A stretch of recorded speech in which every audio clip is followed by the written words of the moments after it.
Truck start हुआ। गोदाम के अंदर हमारा ट्रक खड़ा था और उसमें तेजी से माल भरा जा रहा था। ट्रक में भारी सामान लोड था जिसे सुबह तक दूसरे शहर पहुंचना जरूरी था।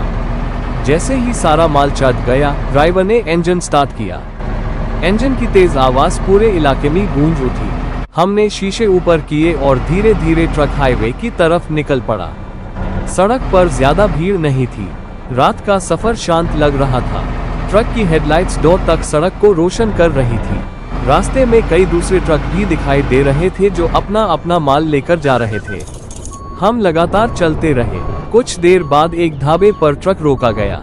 वहां चाय पी, थोड़ा आराम किया और फिर दोबारा सफर शुरू कर दिया। करीब 2 बजे रात को हम लंबे हाईवे पर तेज रफ्तार में आगे बढ़ रहे थे। सड़क बिल्कुल साफ थी। अचानक सामने चल रही एक गाड़ी ने बिना इंडिकेटर दिए अचानक ब्रेक लगा दिए।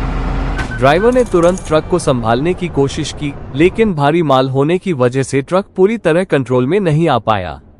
जोरदार आवाज हुई और ट्रक सड़क किनारे लगे डिवाइडर से टकरा गया।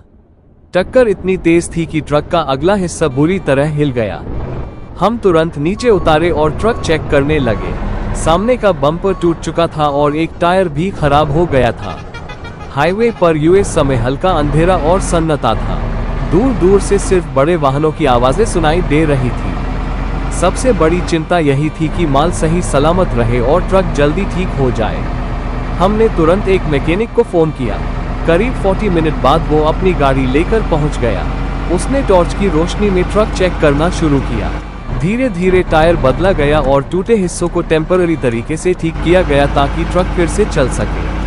हम सब थके हुए थे, लेकिन सफर पूरा करना जरूरी था। करीब सुबह होने लगी थी। आसमान में हल्की रोशनी दिखाई देने लगी। आखिरकार ट्रक दोबारा स्टार्ट हुआ और हम फिर अपने रास्ते पर निकल पड़े। हादसे के बाद सब थोड़े डरे हुए थे, इसलिए अब ट्रक धीरे और संभाल कर चलाया जा रहा था।